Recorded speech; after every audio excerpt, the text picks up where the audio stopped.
So yeah, let's get into shafts like I mentioned. So what kind of shafts have you found that work well with the fairway woods mostly? Yeah, it's more it's less a specific shaft or group of shafts and more a very distinct pattern. So Mm, what we find consistently with golfers is 10 grams heavier than the driver shaft they've gone with in a club that is 2 to 3 inches shorter than their driver is usually the best fit. So we evaluated weight and we evaluated flex, and weight is, let's call it 90% of the time, it's going to be 10 grams heavier than your driver, and it's going to be roughly the same flex as your driver. So, um, an example of that is most golfers will have a 60-gram stiff driver shaft. What we would recommend based on our testing is that when you go to a fairway wood, you are going to a 70-gram stiff in that case.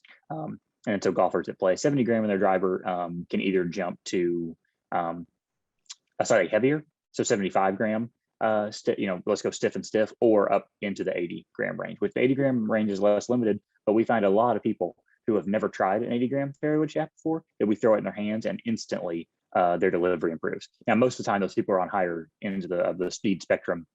They're a little more aggressive in their transition, those kind of things. But the majority of people will fall into that 60-70 category. But I would definitely tell golfers who are experimenting, who have tried heavier shafts in the past, definitely go ahead and try that 70-80 pairing, because it really does kind of work well for a lot of people. And that's you see a 20-gram jump on the PGA Tour sometimes. So you see Justin Thomas, for example, has a 60-gram tour extra stiff shaft in his driver last time I looked, and then goes into an 85-gram shaft in his fairway wood. And so that's a jump that people can make, but that's really only exceptionally for high speed players. So basically, if you swing driver above 110 miles an hour, that 20-gram jump might be an option.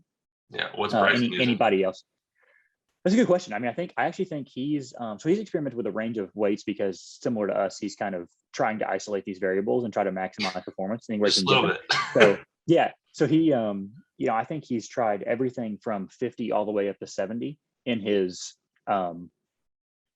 driver, and then I think subsequently he kind of varies his fairway and his kind of irons and things like that to kind of match that range. So I would guess he's somewhere between that 10 and 20-gram jump every time. I don't know specifically off the top of my head right now. Bryson is an interesting one too, because he uses Same length, right? same length in his irons. So that also has some weight considerations, because typically what happens is you start with a weight, right, and you cut it down. That's actually a great point to bring up with the fairway woods too, specifically.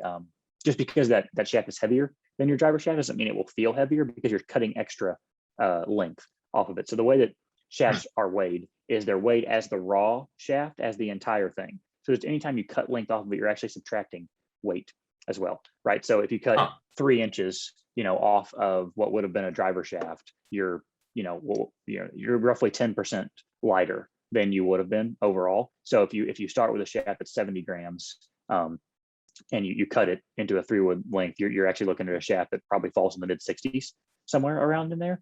Whereas like with a driver, you're not cutting as much length off. So when you have a 60-gram shaft, you're really falling into, let's call it the mid to upper 50s. So that's where that kind of transition really kind of stays in line by bumping up that weight. And then that falls on track down when you're going to hybrids and irons, unless you're Bryson. And then in which case, if you're using a one length iron set, then you need to be conscious about how you're doing that, because typically in order to offset the change in length, iron heads get heavier as they get shorter. So like an 8-iron will be heavier than a 7-iron, et cetera, et cetera. But Bryson has some specific club heads and then specific shaft combinations. So when you're Bryson, you can do that. You can do that as an amateur golfer too. You have to be highly conscious that you know what you're doing, or that you're getting a club builder who is very knowledgeable.